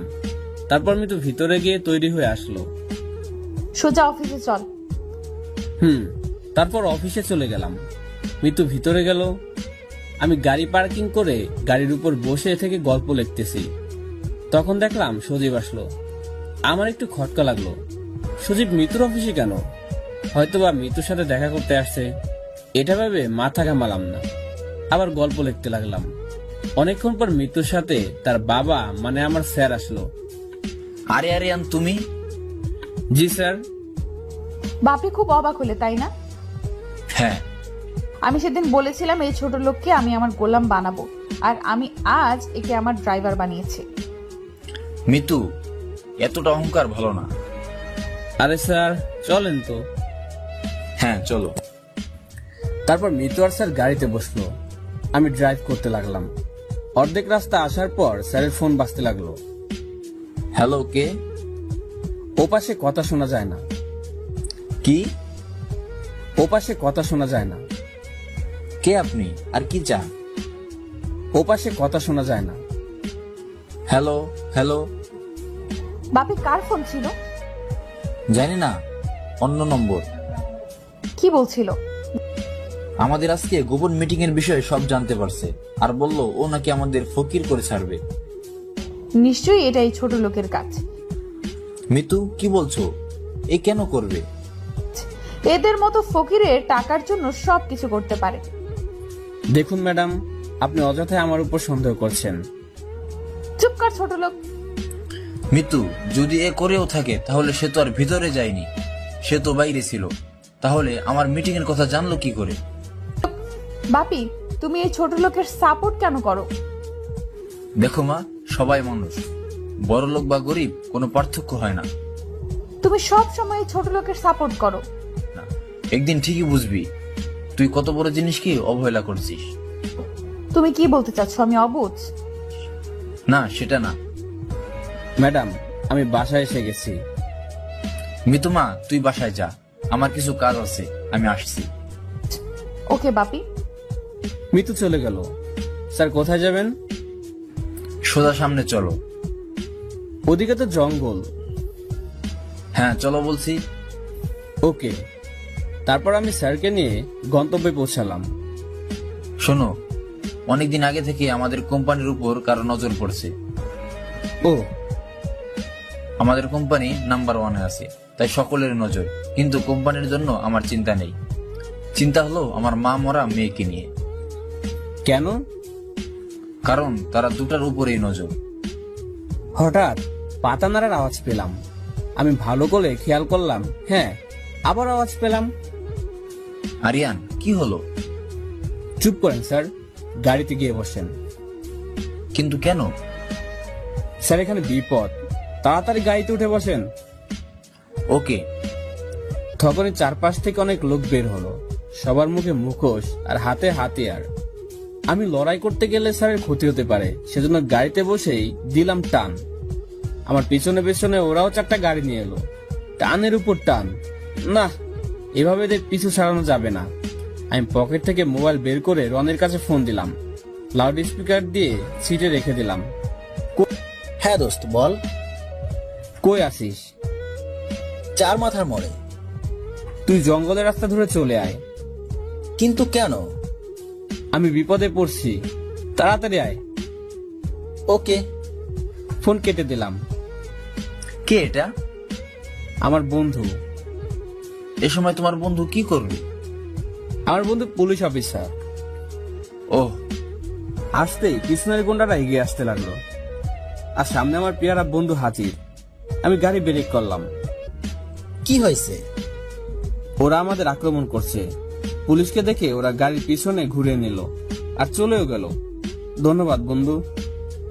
ওরা কারা আর তোর উপর কেন আক্রমণ করছে?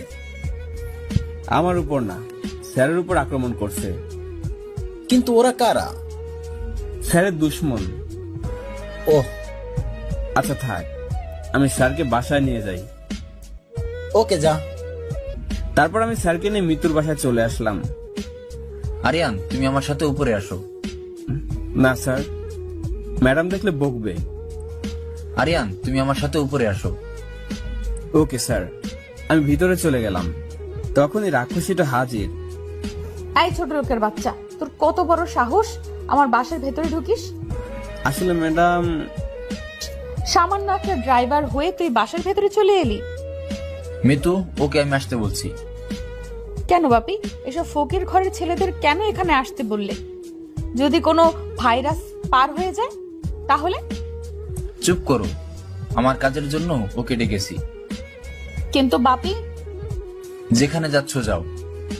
ওকে ছোট লোক, তোকে পরে দেখে নেব। আরিয়ান চলে এসো, কাম ফাস্ট। তারপর স্যার আমায় নিয়ে ছাদে গেল। স্যার, আমায় এখানে কেন আনলেন? তুমি আমার দজ্জাল মেয়ের ড্রাইভার কেমনে হলে? আমার আম্মু। হয়ে যখন গেছো তখন কি আর করার। আচ্ছা স্যার, ওরা কারা? আপনার কেন মারতে চায়? ওরা কারা সেটা আমিও জানি না। মানে? হ্যাঁ, আগে শুধু ধমকি দিত, আর এখন ধমকির সাথে সাথে আক্রমণ। তার মানে আজই প্রথম আক্রমণ? কিন্তু একটা কথা বুঝতে পারতেছি না। কি কথা স্যার? অন্য গুন্ডারা আমায় হুমকি দিত, সাথে আমার মেয়েকে নেওয়ার কথাও বলতো, কিন্তু এ তো আলাদা। অন্য গুন্ডা মানে? আপনাদের আরো আক্রমণ হয়েছে? হ্যাঁ, এর আগে একজন মৃত্যুকে মারার হুমকি দিত। আমি যদি 3 লক্ষ টাকা ওকে না দেই তাহলে ও আমার মেয়েকে মেরে দিবে। আমার কাছে মেয়ের থেকে বড় কিছু না, সেজন্য টাকা দিয়ে তাকে বিদায় করছি। তার মানে এখনকার ব্ল্যাকমেলার আপনার মেয়েকে পটিয়ে? আমার সন্দেহ হলো, এটা সজীব না তো? কি হলো, কি ভাবছো? কিছু না স্যার, আপনি চুপ করে থাকবেন, কথা বলবেন না। কিন্তু কেন? এখনই বুঝতে পারবেন। আমি সজীবের কাছে ফোন দিলাম। হ্যালো। কিরে ছোট লোকের বাচ্চা, কেমন আছেন আপনি? কি ব্যাপার বলতো? আমি আপনি তো একই, মানে একজনের কাছ থেকেই তো প্রতিশোধ নিতে চাই। এই ছোট লোকের বাচ্চা, কি বলবি সোজা সাপটা বল। আরে বস, আপনি যার সাথে সম্পত্তি হাতানোর জন্য অভিনয় করছেন তার সাথে আমারও শত্রুতা। তো কি বলতে চাস? আমরা দুজন এক হয়ে যদি তাকে শেষ করে দেই? আমার কারোর প্রয়োজন নেই, আমি একাই যথেষ্ট। আরে বস, আপনি একা কি করবেন? আজকেই ওকে উপরে পাঠিয়ে দিব, আর ওর বাবার কাছে অভিনয় করে জামাই হব। কি বলছেন বস? একদম ঝাক্কাস আইডিয়া। কিন্তু বস, এখানে সে মানে আমাদের শত্রু কোথায়? 4 রাস্তার পাশে দাঁড়িয়ে আছে, ওর ছাদের উপর থেকে আমার লোক তাকে টার্গেট করে আছে। কিন্তু বস, আজই কেন মারবেন? কারণ আজ না মারলে আরো 3 মাস অপেক্ষা করতে হবে। কেন বস? কারণ 3 মাসের জন্য আমি দিল্লি যাচ্ছি। ও আচ্ছা বাই বস। ফোন কাটলাম। আরিয়ান, তুমি কার সাথে কথা বললে? আর কাকে মারার প্ল্যান করছো? সব পরে বলবো স্যার, তেমন কিছু না। তবে কি তুমি ছদ্মবেশী গুন্ডা? এতদিন আমি জানতাম তুমি খুব ভালো ছিলে, কিন্তু তুমি যে মানুষ খুন করতে পারো সেটা আজ জানলাম। স্যার, আপনি আমায় ভুল বুঝতেছেন। এতদিন ভুল বুঝে এসেছি। স্যার, আপনার মেয়ের কাছে যেতে হবে এক্ষুনি। বাই। আমি দিলাম দৌড়। মৃত্যু বাসা থেকে 4 রাস্তার মোড়। মৃত্যুর বাসা থেকে 4 রাস্তার মোড় বেশি দৌড়ে না। দৌড় গিয়ে দেখি সজীবের কথা একদম ঠিক। মৃত্যু একা দাঁড়িয়ে আছে, আর আমি ছাদের দিকে তাকিয়ে দেখি একজন বন্দুক নিয়ে দাঁড়িয়ে আছে আর টার্গেট করতেছে মৃত্যুর উপর। আমি ভেবেছিলাম হয়তো একজন, কিন্তু এখানে প্রতিটা ছাদে একজন করে দাঁড়িয়ে আছে। আমি গিয়ে মৃত্যুর হাত ধরে সোজা দৌড় দিলাম। তখনই ঠস করে গুলির শব্দ হলো। তার মানে একজন মারলো। একটু দেরি করলেই মৃত্যু আর শেষ হয়ে যেত।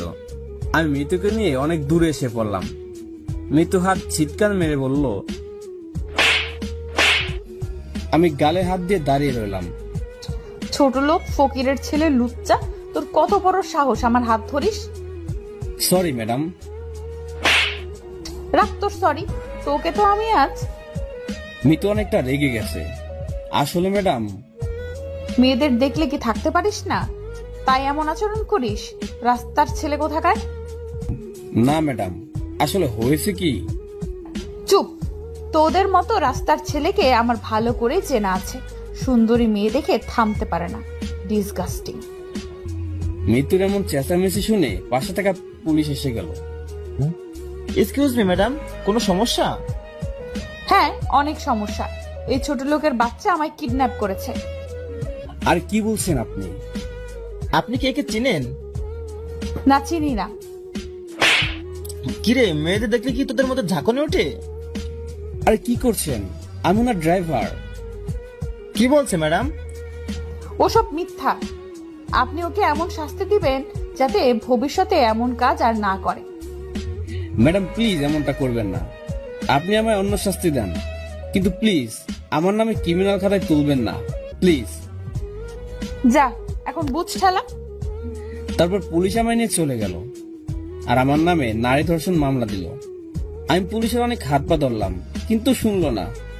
আমার এতদিনের স্বপ্ন এক নিমিষে শেষ হয়ে গেল, কারণ ক্রিমিনালের খাতায় নাম থাকলে সে কোনোদিন আর্মি হতে পারবে না। বুকটা কষ্টে ফেটে যাচ্ছে।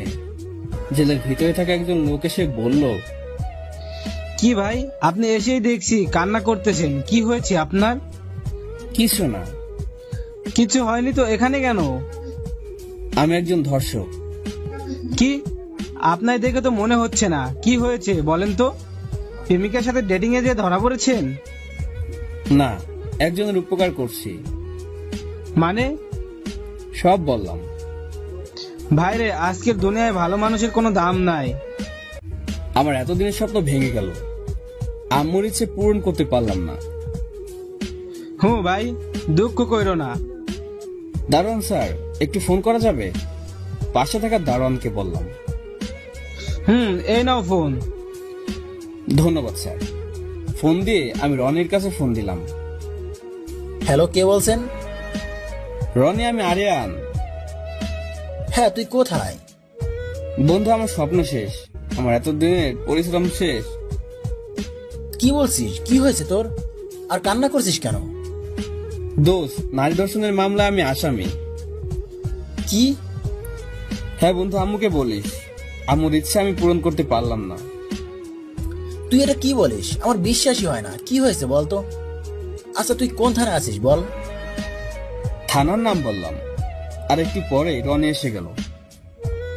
Officer, officer. স্যার, আপনি? হ্যাঁ, তুমি কাকে অ্যারেস্ট করছো জানো? স্যার, ও একজন ধর্ষক। প্রমাণ কি? স্যার, প্রমাণ তো নেই। প্রমাণ ছাড়া একজনের নামে এত বড় কেস কি করে দাও? একটা মেয়ে বলছিল ওকে নাকি এ কিডন্যাপ করেছিল আর ধর্ষণ করার চেষ্টাও করেছে। হাবিলদার। Yes sir. তোমাদের স্যারের নামে কমপ্লেন লেখো, ও একজনকে খুন করেছে। কি বলছেন স্যার? আমি কখন খুন করলাম? কেন, আমি তো বলছি। আর এই জন্য আপনাকেও জেল খাটতে হবে। কেন? বিনা সাক্ষী প্রমাণে একজন মেয়ের কথায় তুমি আরিয়ানকে যেমন করে অ্যারেস্ট করছো, ঠিক তেমনি বিনা সাক্ষী প্রমাণে আমার কথায় এখন তোমাকেও অ্যারেস্ট করা হবে। Sorry sir. আপনি একজন পুলিশ হয়েও এই ভুলটা করতে পারলেন। আপনি জানেন না সাক্ষী প্রমাণ ছাড়া কাউকে কোনো কেস দিতে নেই। সরি স্যার, ভুল হয়ে গেছে। এই কে আছিস? ওকে ছেড়ে দে। আপনার এই ভুলের জন্য ওর জীবনটা নষ্ট হয়ে গেল।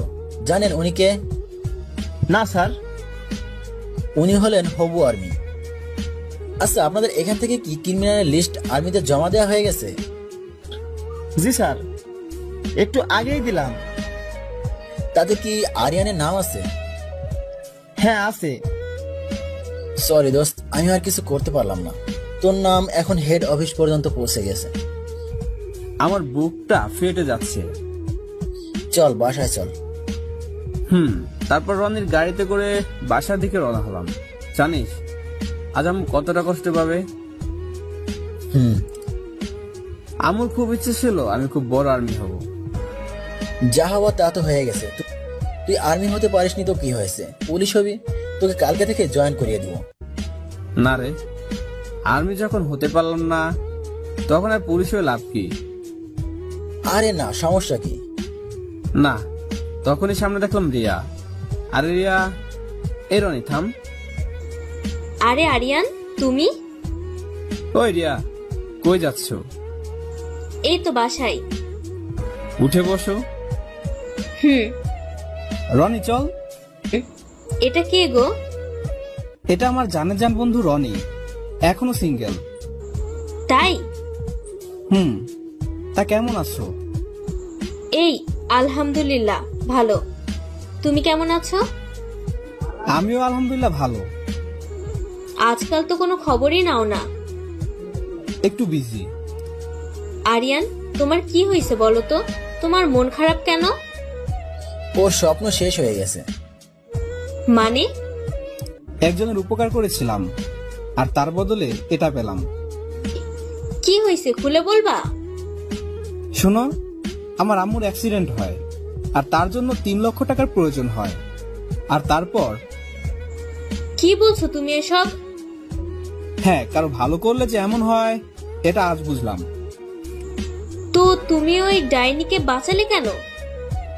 বাঁচানোর কোনো ইচ্ছে আমার ছিল না, কিন্তু ওর বাবার জন্য। আর বলতে হবে না, বুঝে গেছি। আমার কি হবে এখন? আমার বেঁচে থাকার আশাটাই মরে গেছে। চিন্তা করো না, সব ঠিক হয়ে যাবে। কিচ্ছু ঠিক হবে না। আল্লাহর উপর ভরসা রাখো। তারপর রিয়াকে বাসায় রেখে আমরা আমাদের বাসায় চলে গেলাম। বাসায় যেয়ে গোসল করে খাওয়া দাওয়া শেষ করে আম্মুর জন্য খাবার নিয়ে চলে আসলাম হাসপাতালে। আম্মু। বাবা আরিয়ান, তুই আইছিস? হ্যাঁ আম্মু। কেমন আছিস বাবা? আলহামদুলিল্লাহ ভালো আছি আম্মু, তুমি কেমন আছো? এই তো ভালো। তুই কি করছিস? তোকে তো আর দেখছি না। আমি ড্রাইভারের চাকরি পেয়েছি। ও, পড়ালেখা কেমন হচ্ছে বাবা? ভালো। আরিয়ান ডাক্তার ডেকে পাঠিয়েছে। আম্মু তুমি থাকো, আমি ডাক্তারের কাছে গেলাম। আচ্ছা যা। তারপর আমি আর রনি ডাক্তার আঙ্কেলের কেবিনে আসলাম। এসো আরিয়ান, এসো ইন্সপেক্টর। কি হয়েছে আঙ্কেল? বসো বলছি। বলেন। আসলে তোমার মায়ের হার্ট কমজোর হয়ে গেছে, সেজন্য তাকে খুব সাবধানে রাখবে। কোনো প্রকার আতঙ্ক তাকে লাগতে দিবে না বা বেশি উত্তেজিত করা যাবে না, এতে রোগীর প্রাণ হারানোর সম্ভাবনা আছে। কি বলছেন আঙ্কেল? হ্যাঁ বাবা, স্বামীর শোকে সে নীরবে কান্নাকাটি করত, আর স্বামীর কথা সে বলতে না পারাই তাকে আরো কষ্ট দিচ্ছে। আমার মার বাবার মধ্যে খুব ভালো সম্পর্ক ছিল। সবসময় তাকে হাসি খুশি রাখবে, কোনো সময় একা রাখবে না। ঠিক আছে আঙ্কেল। তোমার মাকে নিয়ে যেতে পারো। ধন্যবাদ আঙ্কেল। Most welcome. তারপর আম্মুকে বাসায় নিয়ে চলে আসলাম। আমাদের নামে দিয়ে রনি চলে গেল। এখন রান্না করতে হবে। আম্মু যেহেতু অসুস্থ তাই আমি রান্না করতেছি। বাবা তুই কোথায় যাস? আমায় দে, আমি রান্না করি। আরে আম্মু, তুমি তো অসুস্থ। আরে কে বললো আমি অসুস্থ? আমি এখন পুরাই সুস্থ। প্রতিদিন তো তুমি রান্না করে খাও, আজ নয় আমি করলাম। আমার পাগল ছেলে। এবার লক্ষ্মী মায়ের মতো বসে থাকো। ঠিক আছে, আমার বৌমা খুব ভাগ্যবান হবে এমন ভর পেয়ে। আম্মু এখন সব বৌমা ফৌমা বলো না তো, আমি এখন এসব করবো না। আরে বাবা, একদিন না একদিন তো করবি। যখন করব তখন বইলো। আচ্ছা, আর বলবো না। তারপর রান্না শেষ করে আম্মুকে খাওয়ালাম। খাওয়া দাওয়া শেষ করে ঘুমাতে গেলাম, তখন মিতু ফোন দিল। Hello madam. কিরে, শুনলাম তুই নাকি জেল থেকে বেরিয়ে গেছিস। ভালো, খুব ভালো। কাল সকালে তাড়াতাড়ি আসবি, আমি নতুন কলেজে যাব। আচ্ছা ম্যাডাম। তারপর ঘুমিয়ে গেলাম। সকালে উঠলাম, আম্মুর জন্য ভাত রান্না করলাম। এরপর আম্মুকে ডেকে তুলে ঔষধ খাইয়ে ভাত খেতে দিলাম। আম্মু তুমি এখন থাকো, রিমি, মিমি, রাজু, সিয়াম এরা আসবে নি, এদের সাথে খেলা করো। আমি কি ছোট শিশু যে খেলা করব? করবে, কখনো একা থাকবে না, ওকে? ঠিক আছে বাবা, ঠিক আছে। আমি গেলাম, দেরি হচ্ছে। আচ্ছা যা। তারপর তাড়াহুড়ো করে বেরিয়ে পড়লাম। মিতুর বাসায় যে গাড়ি বের করে দরজার সামনে আমি গাড়ির ভিতরে বসে থাকলাম। মিতু সোজা এসে কোনো দিক না তাকিয়ে গাড়িতে উঠে পিছনের দিকে না তাকিয়ে গাড়িতে উঠে পিছনের সিটে বসলো। কোন কলেজে যাবেন ম্যাডাম? কলেজে। Okay madam. তারপর সোজা ম্যাডামকে নিয়ে কলেজে পৌঁছে গেলাম। কলেজের ভিতরে এসে আমি গাড়ি থেকে নেমে মিতুকে নামিয়ে দিলাম। তারপর আমি গাড়ি পার্কিং করলাম। হঠাৎ মিতু ডাকলো, এই ছোট লোকের বাচ্চা। জি ম্যাডাম। এদিকে আয়। আমি মিতুর কাছে যাওয়া মাত্র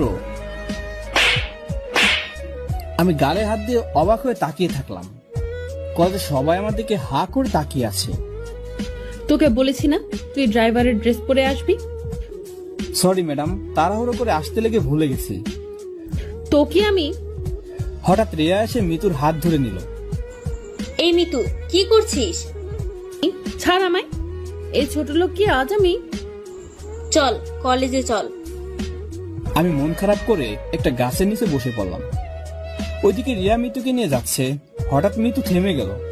এই, তুই ওই ছোট লোকের বাচ্চার সাপোর্ট করিস কেন? ও তোর কে হয়? হ্যাঁ, ও তোকে কি দিয়েছে? দেখ মিতু, তুই কিন্তু বাড়াবাড়ি করছিস। সত্যি বললে সবাই খারাপ। সত্যি তুই কি জানিস, আরিয়ান আমাকে না তোকে দিয়েছে, অনেক কিছু দিয়েছে। ওই ছোট লোকের বাচ্চার থেকে আমি কি নিব? হ্যাঁ, ও তো একটা ফকিরের ছেলে। দেখ মিতু, শুধু টাকা থাকলে সব দেওয়া যায় না। তুই কি বলতে চাচ্ছিস? আরিয়ান তোর নির্যাতন সহ্য করছে, কোনোদিন প্রতিবাদ করেনি। তুই এত অপমান করছিস, তবুও চুপ করে আছে। শুধু এটুকু না, তোকে বাঁচানোর জন্য নিজের জীবন বাঁচিয়ে রেখেছে, আর তুই তার এত বড় ক্ষতি করতে পারলি? কি?